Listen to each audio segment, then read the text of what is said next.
नमस्कार दोस्तों, wealth sky के न्यू इंटरेस्टिंग एक्साइटिंग वीडियो में आप सभी लोगों का स्वागत है। मेरा नाम है सुधीर और बात करेंगे इस वीडियो में हम Nifty and bank Nifty option chain के बारे में उसको समझने की कोशिश करेंगे। अंडरस्टैंड करेंगे कि कल की एक्सपायरी किधर हो सकती है और ये जो मार्केट की वॉलेटिलिटी चल रही है कि एक दिन 100 से 150 पॉइंट भागता है, अगले दिन 100 से 150 पॉइंट गिर जाता है। तो ये वॉलेटिलिटी कब तक चलेगी और क्या ये रेंज का ब्रेकआउट ब्रेकडाउन आएगा जिस रेंज की हम डेली बात करते हैं। तो जल्दी से चलते हैं ऑप्शन चेन डाटा पे, देखते हैं और समझते हैं।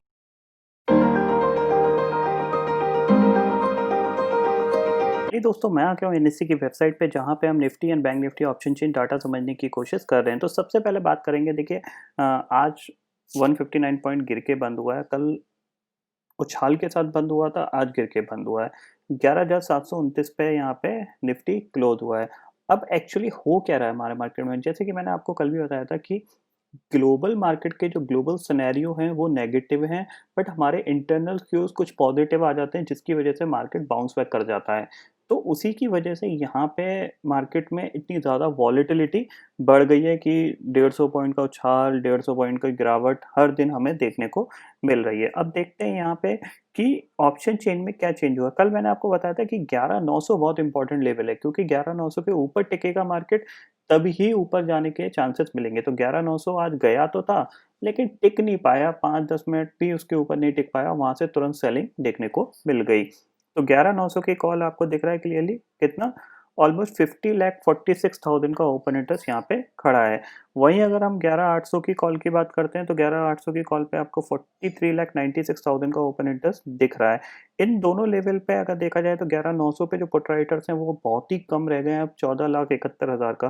बिकॉज आज के अगर ट्रेडिंग सेशन पे देखें तो जो इम्पोर्टेंट चीज़ है वो मैं आपको दिखा देता हूँ कि यहाँ पे आज हम कायदे से कम गिरे। There will be the chances because of expiry close है, पोजीशन बहुत एग्रेसिवली लोग बनाते हैं जिसकी वजह से मार्केट कंट्रोल किया है। लेकिन अगर हम फ्यूचर्स की बात करें तो देखो, डाउ फ्यूचर आपका ऑलमोस्ट 1.78% डाउन है, 487 पॉइंट डाउन है। डेक्स कैक फिटसी आप देखो ऑलमोस्ट 3-3% डाउन है। तो आपको हो सकता है कल के ट्रेडिंग सेशन के बाद एक गिरावट देखने को मिल सकती है, क्योंकि ग्लोबल सिनेरियो बहुत ज़्यादा नेगेटिव है। तो इस चीज़ पे फोकस रखिए कि हम बहुत ही जल्द गिर सकते हैं। तो मैं आपको यही कहूँगा कि अगर ये सिनेरियो नेगेटिव ही है तो आप थोड़ा सा ऊपर की साइड ना काम करके शॉर्ट साइड के ही बारे में प्लान करने की कोशिश करिए। अब कल एक्सपायरी है, कल जो मेन कह सकते हो एक जो इम्पोर्टेंट लेवल है वो 11,700 ही है। अगर हम 11,700 को ब्रेक करके नीचे जाने लगे तो फिर यहाँ पे कोई होप नहीं है मार्केट के लिए, फिर आपको 11,500 तक का लेवल दिखाई दे सकता है, इवन कल ही दिखाई दे सकता है, क्योंकि एक्सपायरी के दिन तो वैसे ही आजकल हम 200-200 300-300 पॉइंट का मूवमेंट दे देते हैं। तो यहाँ पे आप समझ के रखो कि अभी हम 11,700 के ऊपर बंद हुए हैं लेकिन 11,800 के नीचे बंद हुए हैं, और 11,800 की पुट पे आप देख सकते हो 26 लाख का ओपन इंटरेस्ट यहाँ पे है, 11,900 की पुट पे 14 लाख का ओपन इंटरेस्ट है। देखा जाए तो पुट साइड पे अब इतना ज़्यादा ओपन इंटरेस्ट नहीं बचा है जो मार्केट को नीचे की तरफ ले जाए, यानी ये जो बेसिकली लॉन्ग है, लॉन्ग अनवाइंडिंग इतनी ज़्यादा नहीं होगी। लेकिन 11,700 पे आपको 37 लाख का ओपन इंटरेस्ट दिख रहा है। तो अगर 11,700 को तोड़ के नीचे जाता है मार्केट तो फिर एक काफ़ी अच्छा ओपन इंटरेस्ट बन सकता है जो कि मार्केट को नीचे की तरफ ढकेल सकता है। इस चीज़ पे ज़रूर ध्यान दीजिएगा। अगर चार्ट पे बात करें तो चार्ट पे देख सकते हो, ये हमारा चार्ट है जिसको हम पिछले कुछ दिन से फॉलो कर रहे हैं। 15 मिनट का चार्ट है, इसको मैं आधे घंटे का कर लेता हूँ ताकि आपको लेवल्स क्लियरली फाइंड आउट हो। देखो, कुछ दिन से हम इस पैटर्न को इस चार्ट को फॉलो कर रहे हैं। आपको दिख रहा है कि मार्केट कहाँ किस रेंज के अंदर ट्रेड कर रहा है। आपको ऊपर ये 12,025 और नीचे आपका 11,650 के आसपास सपोर्ट ले रहा था और ऊपर रेजिस्टेंस ले रहा था। अब क्या हुआ है, देखो मार्केट ने क्या किया, नीचे आया, अटेम्प्ट किया, नहीं ब्रेक हो पाया, फिर नीचे आया, फिर ऊपर जाने की कोशिश किया, फिर नीचे आ गया, फिर नीचे। लेकिन इस बार इसने ज़्यादा ऊपर नहीं जा पाया। आप देख रहे हो ये आज के दिन सिर्फ 11,927 से ही ये नीचे गिरने लग गया, जबकि हम लास्ट टाइम कहाँ से गिरे थे, ऑलमोस्ट 11,975 से। तो इसका मतलब क्या हो रहा है कि सेलर एग्रेसिवली सेल कर रहे हैं ऊपर के लेवल पे, तो वो चाहते ही नहीं है ज़्यादा मार्केट ऊपर की तरफ जाए। तो अगर 11,660 के नीचे निकलता है मार्केट तो there will be the chances कि आपको 11,500 तक मार्केट में गिरावट आती हुई दिखाई दे सकती है।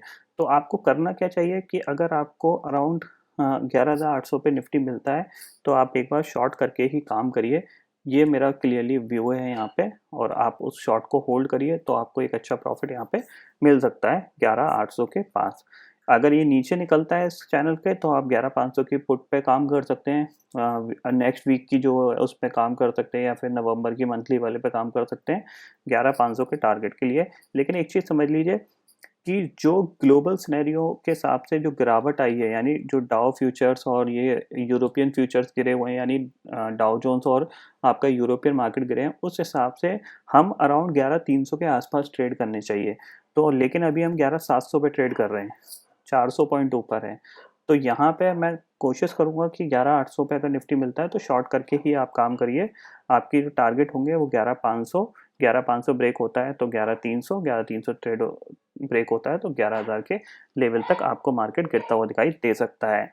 अगर निफ्टी बैंक की बात करें, जो कि मोस्ट इम्पॉर्टेंट फैक्टर रख रहा है क्योंकि ये स्ट्रॉन्ग चल रहा है फिलहाल, तो आप इस पे मेरा क्लियरली व्यू है, आपको मैं पिछले कुछ दिन से कंटिन्यूसली बोल रहा हूँ, 24,800 जब तक नहीं निकलता तब तक आप तेजी मत करिए। 24,000 नीचे क्लोजिंग बेसिस पे नहीं टूटता तब तक आप मंदी मत करिए। ये क्लियरली मैंने आपको व्यू बताने की कोशिश करी है। तो देखो मार्केट ने उसी चैनल के अंदर बिहेव कर रहा है। इसके बीच में मैंने आपको क्यों ट्रेड करने से अवॉइड किया है, क्योंकि आपको नहीं पता मार्केट कहाँ से बाउंस करेगा और कहाँ से ये गिरेगा। अभी हो क्या रहा है देखो, कल के ट्रेडिंग सेशन में नीचे गया फिर रिवर्स आके ऊपर पहुंच गया, आज के ट्रेडिंग सेशन ऊपर गया नीचे आ गया। हाँ, आप ये रिस्क ले सकते हो कि आप इस चैनल को सपोर्ट और रेजिस्टेंस की तरह ट्रेड कर सकते हो कि यहाँ पे जाए स्टॉप लॉस लगा के आप शॉर्ट कर दीजिए, नीचे आए तो स्टॉप लॉस लगा के बाय कर लीजिए। बट उसमें आपको डिसिप्लिन रखना पड़ेगा, इस चीज़ को आप क्लियरली समझ लीजिए। कल की एक्सपायरी कहाँ हो सकती है बिल्कुल आइडिया नहीं हो रहा है मार्केट में, क्योंकि इतना ज़्यादा मार्केट वॉलेटाइल हो चुका है। कहीं पे भी हो सकती है क्योंकि एक्सपायरी के दिन तो डाटा इतनी तेज़ी से बनता बिगड़ता है, आप कुछ समझ नहीं सकते।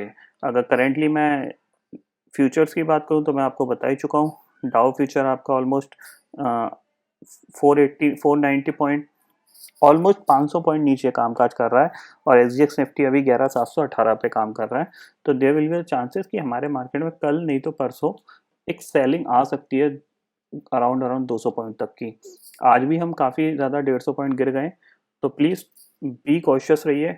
हो सकता है कि ये जो यूरोप में जो बेसिकली दोबारा से जो लॉकडाउन्स लगे हैं कुछ कुछ देशों में, तो उसकी वजह से बेसिकली यूरोप ने सबका माहौल बिगाड़ रखा है, ठीक है ना। और दूसरा है यूएस के अंदर 3 तारीख को इलेक्शन है, तो वॉलेटिलिटी और ज़्यादा बढ़ सकती है। तो इस चीज़ पे भी आप थोड़ा सा ध्यान रखिएगा। जो भी पोजीशन बनाते हैं बिना स्टॉप लॉस के बिल्कुल मत बनाइएगा, एग्रेसिव होकर ट्रेड करने की कोशिश मत करिए। छोटा मोटा मुनाफा, छोटी मोटी ट्रेड ही डाल के आप काम करिए, वो ज़्यादा बेटर रहेगा। तो आई होप दोस्तों ये पर्टिकुलर डाटा आपको समझ में आ गया होगा। दोस्तों फिलहाल इस वीडियो में इतना ही है। आई होप ये वीडियो आपको पसंद आएगा। वीडियो पसंद आता है तो लाइक और शेयर जरूर करिएगा और चैनल को जो सब्सक्राइब कर लीजिए, क्योंकि मैं सुधीर लेके आता रहूँगा हर दिन आपके लिए नए नए वीडियो। इसी के साथ शुक्रिया दोस्तों,